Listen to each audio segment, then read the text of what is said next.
Tovot, Chazak Ubaruch Rabotai, Besorot Tovot. On est aujourd'hui le 24 dans le mois de Sivan. On est entre ces deux parachiotes, les explorateurs et Korach. Et il y a un lien incroyable entre les deux. Il y a un livre qui s'appelle Seder Dorot Olam. Là-bas, il y a tous les dates depuis la sortie d'Égypte. Comment ça s'est passé chaque jour, dans quelle station on était. Et vous allez voir que là-bas, tout de suite après la faute des explorateurs, c'est arrivé cette histoire, cette marloquette de Korach avec qui, c'est même pas marqué Korach avec Moshe, parce que c'est Korach avec lui-même à la fin.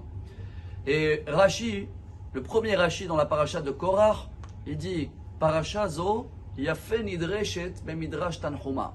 C'est une paracha qui a plein des midrash très très beaux. C'est rare que Rashi il nous dit qu'il y a des très beaux midrash. Ça vous le savez, quand vous ouvrez des midrash, vous allez voir les histoires depuis la création du monde, ils sont extraordinaires. Mais selon la Chassidoute, la paracha de Korach, c'est la paracha des histoires.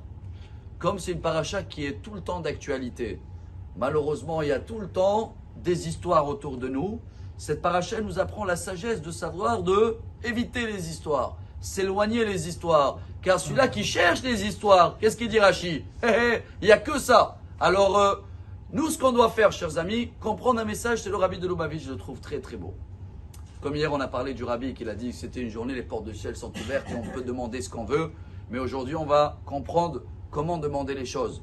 Dès que les explorateurs ils sont arrivés, j'espère qu'on a bien compris un message, qu'il y en a encore les pauvres des gens qui sont dans l'erreur et ils croient qu'on est venu ici, on est formaté dans ce monde, étudier la Torah du matin jusqu'au soir, tout le reste, il ne m'intéresse pas. Pas du tout. Dieu, il nous demande de se marier, avoir les enfants, ces prises de tête, ceux-là qui habitent en Israël, et ils bougent partout. Justement, ce n'était pas le but de rester dans le désert, manger le pain divin et pas avoir zéro souci. Non, Dieu, il voulait qu'ils vont en Israël et que malgré les soucis, malgré l'ajout ou le fardeau, ils arrivent quand même à être connectés avec Dieu. Donc, ils ont compris que qu'est-ce qui est plus important vis-à-vis de Dieu? L'étude de la Torah ou l'action? L'étude sans l'action, ça ne veut rien dire. Quelqu'un, il peut être philosophe de Torah, il peut tout connaître, mais quand il faut aider quelqu'un, il dit non, moi je suis en train d'étudier, je ne le vois pas. Hachem Ishmor, c'est très grave.